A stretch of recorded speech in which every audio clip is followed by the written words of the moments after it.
আমার ডান পাশে আমার সার্জিস ভাই বসে আছে। আমাকে বলছে, হুজুর আমার বাড়ির সাথেই হচ্ছে মাঠ, আমার শৈশব এবং কৈশোরের প্রায় 16 থেকে 17 বছর কেটেছে আমার এই মাটিতে। আমাদের সার্জিস ভাই পঞ্চগড়ের মানুষ, এটাই তো পঞ্চগড়ের জন্য বড় একটা গৌরবের জায়গা। আরে বুকের পাটা থাকতে হয়, বুকের কলিজা থাকতে হয়, তবেই জালেমের সামনে দাঁড়িয়ে নির্দ্বিধায় কথা বলা যায়। আমার সার্জিস ভাই তা প্রমাণ করে দিয়েছে। কথা যখন বলে সার্জিস ভাই, মনে হয় মুখ দিয়ে বারুদ বের হচ্ছে, বারুদ বের হচ্ছে। যারা তাদেরকে রক্তচক্ষু দেখাও, একটা কথা মাথায় রাখবা, বাংলার জনগণ স্বৈরাচারের পক্ষে নয়, বাংলার জনগণ ছাত্র জনতার পক্ষ হয়ে কাজ করতে চায়। আমরা আগে মাহফিল করতে পারতাম, তবে ফ্রিলি কথা বলতে পারতাম না। দেয়ার ওয়াজ আ রেস্ট্রিকশন ইন আওয়ার প্রোগ্রাম। কথা বলতে গেলেই মাইক কেড়ে নেওয়া হতো, এমন করে ঠাস করে বাড়ি মারা হতো। কোনো বাপের বেটা থাকলে আজ আমার মাইক কেড়ে দেখা, তোর বুকের পাটা থাকলে আয়, তোর পিঠের চামড়া একটাও থাকবে না। আমার প্রিয় ভাইয়ারা, আমরা উগ্রবাদী হতে চাই না, আমরা মেজাজ দেখাতে চাই না। ইসলাম কাউকে আগ বাড়িয়ে অ্যাটাক করতে চায় না। ইসলাম শেখায় ডিফেন্স অ্যাটাক। যদি তোমাকে কেউ মারতে এসে তোমার চোখ তুলে নেয়, তুমি তার চোখ তুলবা, এটার নাম ইসলাম। কেউ তোমার পা ভেঙে দিবে, তুমি তার পা ভেঙে দিবা, এটাই ইসলাম। কেউ তোমার জান নিয়ে খেলবে, জান নিবে, তার বদলে তুমি তার জান নিবা, এটাই তো ইসলাম, ঠিক কিনা বলেন? অতএব কিছু কথা বলতে চাই, জাস্ট 1 মিনিট কথা বলবো, মনোযোগ দিয়ে শুনবেন আমার কথাগুলো।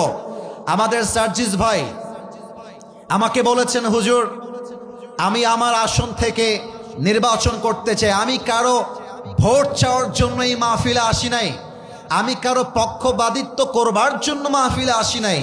Even though I was not 100% confirmed that Sarjis brother will be here. আমি জানতাম না তিনি থাকবেন, তবে তাকে দেখে আমার কলিজাটা ঠান্ডা হয়ে গিয়েছে।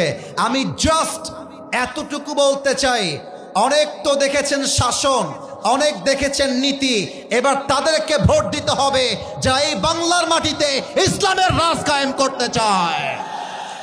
অতএব কাকে ভোট দিবেন, that's your own decision, that's your own choice. You have to take your own decision. I don't have any objection on it. আমার কোনো বাধা নেই, আমার কোনো অভিযোগ নেই। তবে সার্জিস ভাই সহ পঞ্চগড়ের প্রত্যেকটা মানুষকে রেখে মুসলিম হিসেবে 2টা দাবি পেশ করতে চাই। নাম্বার 1, আগামীর নির্বাচনের পরে বাংলার মাটিতে আমরা কোনো নারীকে সেকেন্ড টাইমের জন্য ক্ষমতার চেয়ারে আর দেখতে চাই না। 2 নাম্বার কথা, আমরা এই দেশের প্রধানমন্ত্রী হিসেবে এমন একজন যোগ্য প্রধানমন্ত্রী চাই, এমন একজন যোগ্য কোয়ালিফাইড পারসনকে চাই। আমার দেশের প্রধানমন্ত্রী চাইলে জাতীয় সংসদে দাঁড়িয়ে যেমন বক্তব্য দিতে পারবে, আমার দেশের প্রধানমন্ত্রী চাইলে ঢাকার জাতীয় মসজিদ বাইতুল মুকাররমে দাঁড়িয়ে জুমার খুতবা দেওয়ার যোগ্যতাও রাখবে। এমন নেতা আমরা চাই কি চাই না? কারা কারা চাই, দুটো হাত তুলে আল্লাহকে দেখা দাও। আল্লাহ যেন কবুল করে, পড়েন সবাই আমিন। সার্জিস ভাই বলছিলেন, হুজুর আমি শেষে গিয়ে কথা বলবো, না বললেও কোনো আপত্তি নেই। আমি বলেছি, ভাই আজকে আপনি কথা বলবেন, অন্য জায়গায় আমার নাম মানুষ ঘোষণা করে, আজকে আমি আমার ভাইয়ের নাম ঘোষণা করব, কারণ সম্মানিত ব্যক্তিকে সম্মান দিলেই সম্মানটা পাওয়া যায়, ঠিক কিনা বলেন? আমি আমার সার্জিস ভাইকে একটা মেসেজ দিয়েই তাকে বক্তব্য দিতে পারমিশন দিতে চাই, ইভেন অনুরোধ করতে চাই। আপনারা সবাই রাজি নাকি নাই? প্রথম কথা সার্জিস ভাইকে বলবো, ভাই আমার, আপনি সার্জিস ভাই, আসিফ মাহমুদ, আমাদের হাসনাত, আব্দুল্লাহ, আমাদের নাহিদ ভাই, যারাই সমন্বয়ক রয়েছেন, তাদের উপরে মানসিক টর্চার আসবে, শারীরিক টর্চার আসবে, অনেক জুলুম আসবে। তবে একটা কবিতা শোনাতে চাই আল্লামা ইকবালের।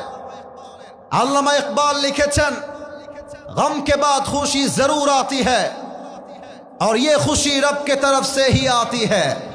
हर रात के बाद दिन की रोशनी छा जाती है और सब्र करने वालों को नियामत मिल ही जाती है।